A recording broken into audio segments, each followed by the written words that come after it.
Hello दोस्तों, knowledge era में आपका स्वागत है। मैं कुणाल कुमार आपको आज गांधी स्पेशल गांधी जी के बारे में बताने जा रहा हूं। आप ध्यानपूर्वक सुने और यह वीडियो आपको गांधी जी से संबंधित तमाम प्रश्नों के जवाब देने के लिए पर्याप्त होंगे। तो आप यहाँ देखें कि गांधी जी का जन्म 2 अक्टूबर 1869 ईस्वी को हुआ था, आप ये जान रहे हैं। और यह गुजरात के पोरबंदर ज़िला में हुआ था। पोरबंदर ज़िला गुजरात में ही है। गांधी जी की मृत्यु 30 जनवरी 1948 ईस्वी को हुई थी, जो नाथूराम गोडसे ने इसे गोली मारकर हत्या कर दिया था। गांधी जी का पिता करमचंद गांधी थे और माता पुतली बाई थी और पत्नी का नाम कस्तूरबा गांधी थी, आप ये जान रहे हैं। और गांधी जी का बचपन का नाम या पूरा नाम मोहनदास करमचंद गांधी है। मोहनदास करमचंद गांधी, जिसे हम शॉर्टकट में कभी कभार MK गांधी भी लिखते हैं।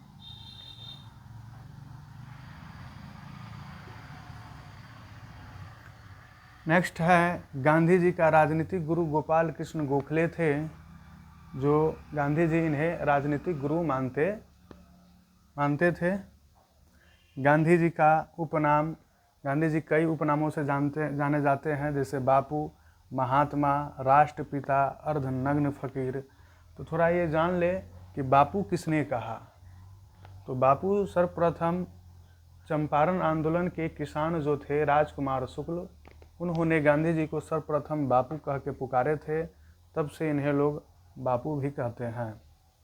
और गांधी जी का दूसरा नाम महात्मा उपनाम पड़ा। महात्मा रविंद्रनाथ टैगोर ने दिया था और रविंद्रनाथ टैगोर ने गांधी को महात्मा कहा और गांधी ने रविंद्रनाथ टैगोर को गुरुदेव कहकर संबोधन किए थे। अगला है राष्ट्रपिता। राष्ट्रपिता गांधी जी को कहने वाले सुभाष चंद्र बोस थे, जो एक फॉरवर्ड ब्लॉक के जो संस्थापक थे। वे सुभाष चंद्र बोस ने उन्हें राष्ट्रपति कहें और राष्ट्रपिता, और गांधी सुभाष चंद्र बोस को नेताजी कहे थे। ये बहुत ही इम्पोर्टेंट बात है, इस पर भी गौर फरमाएं। अगला है अर्धनग्न फकीर। अर्धनग्न फकीर ब्रिटेन के प्रधानमंत्री विंस्टन चर्चिल ने द्वितीय विश्व युद्ध के समय में ये पदस्थापित थे। विंस्टन चर्चिल, तो विंस्टन चर्चिल ने गांधी जी को उपनाम अर्धनग्न फकीर कहे थे। अगला है गांधी जी का सिद्धांत। गांधी जी का सिद्धांत सत्य और अहिंसा थी। अगला है गांधी जी का प्रथम भूख हड़ताल। गांधी जी ने जीवन में पहली बार भूख हड़ताल फरवरी 1918 ईस्वी को अहमदाबाद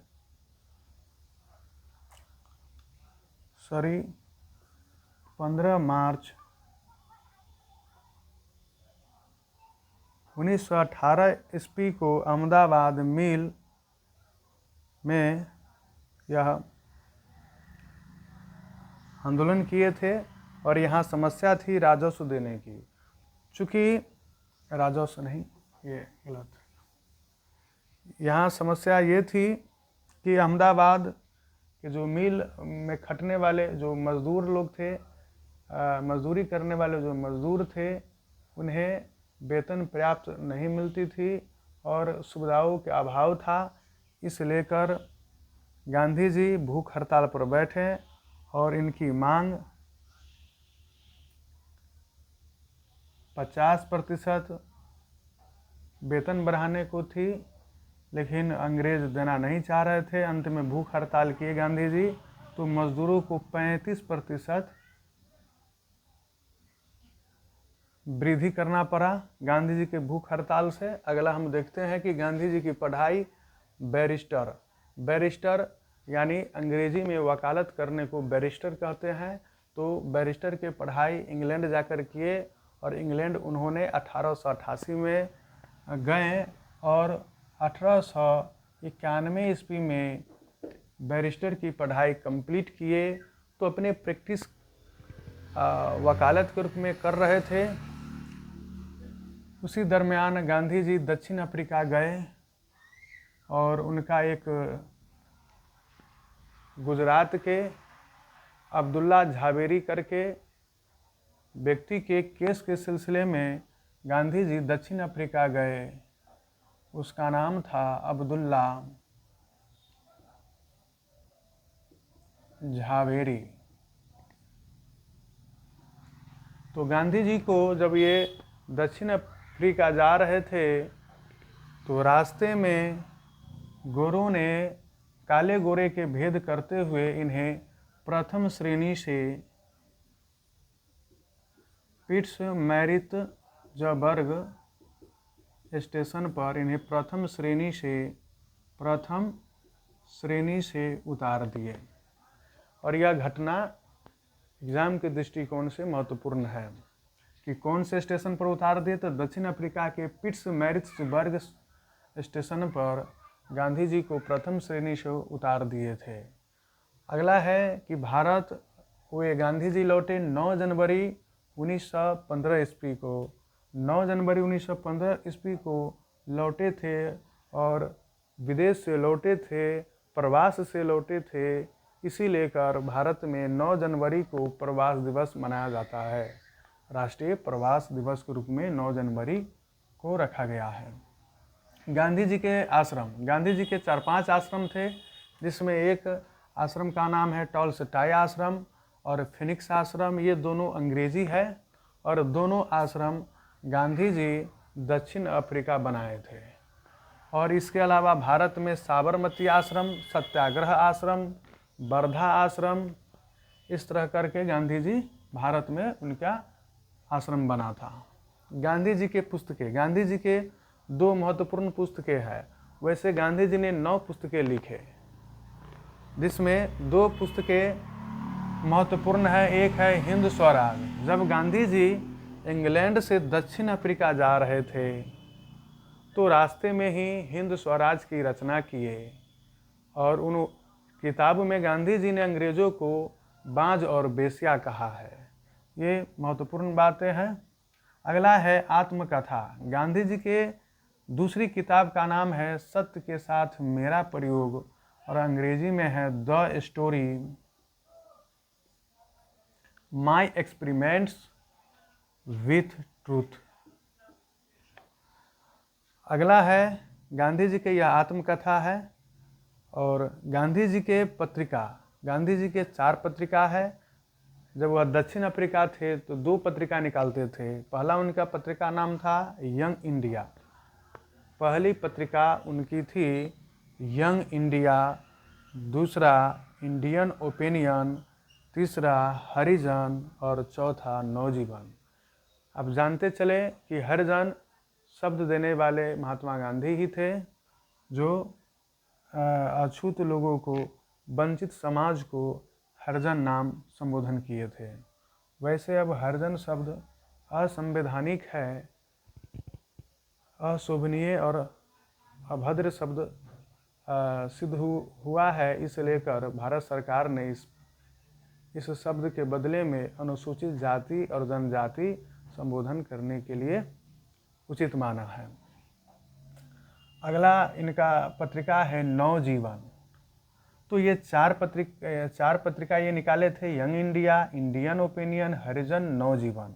गांधी जी द्वितीय सत्याग्रही थे। प्रथम सत्याग्रह किए थे पंडित नेहरू और तीसरे थे ब्रह्मदत्त। और द्वितीय सत्याग्रही गांधी जी को माना जाता है। अगला है गांधी जी सार्वजनिक रूप से भाषण 1916 ईस्वी BHU के उद्घाटन के समय में, बनारस हिंदू यूनिवर्सिटी के उद्घाटन के समय में गांधी जी बनारस में सर्वप्रथम सार्वजनिक भाषण दिए। सार्वजनिक भाषण पूछा जाता है क्वेश्चन कि सार्वजनिक भाषण गांधी जी कब दिए, तो वाराणसी दिए थे 1916 ईस्वी को, जब बनारस यूनिवर्सिटी के उद्घाटन हो रहा था। इसमें बड़े बड़े लोग पहुँचे हुए थे। अगला हम देखें गांधी जी के प्रमुख आंदोलन। गांधी जी का आंदोलन एक, मैंने कहा कि भूख हड़ताल जो 15 मार्च 1918 ईस्वी को अहमदाबाद मिल मजदूर था, और दूसरा है खेरा आंदोलन जो फरवरी 1918 ईस्वी को एक किसान आंदोलन है, और खेरा गुजरात के एक ज़िला का नाम है। उस ज़िला में अकाल पड़ने के कारण किसान जमींदारों को या अंग्रेज़ों को राजस्व देने में असक्षम थे, और वे लेना चाह रहे थे जबरन। इस लेकर आंदोलन चल रही थी, तो गांधी जी ने इसका भी नेतृत्व किए। तब जाकर इसके नेतृत्व में राजस्व का छूट मिली, राहत मिली। तो ये राजस्व समस्या थी। गांधी जी के अगला और सबसे देशव्यापी आंदोलन रहा चंपारण सत्याग्रह। बिहार के चंपारण के धरती पर नील की खेती अंग्रेज़ों द्वारा कराए जा रहे थे। यहाँ के किसानों से शोषण की जा रही थी। 20 कट्ठे पर 3 कट्ठा नील की खेती करने के लिए मजबूर किए थे, और उच्च लगान ले रहे थे। नील की खेती करने से खेत बंजर हो जा रहा था, और नील जो है अंग्रेज इंग्लैंड के बाज़ारों में ऊंचे दाम पर बेचा करते थे। तो ये तमाम समस्याओं को लेकर राजकुमार शुक्ल ने 1916 के लखनऊ अधिवेशन में राजकुमार शुक्ल के आमंत्रित करने पर गांधी जी मुजफ्फरपुर स्टेशन उतरे। वहाँ सभी लोग स्वागत करके चंपारण लाए, और गांधी जी वहाँ आंदोलन खड़ा करके सफलता पाए, और गांधी जी के यह आंदोलन सफल रहा, और यह खबर पूरे देश में फैला, और गांधी जी का चर्चाएं देश में होने लगी। तो ये थी इसके बातें। इसे हम 3 कट्ठिया प्रणाली भी कहते हैं, जो 20 कट्ठा में 3 कट्ठा नील की खेती जबरन करवाया जाता था। अगला है असहयोग आंदोलन। असहयोग आंदोलन 1 अगस्त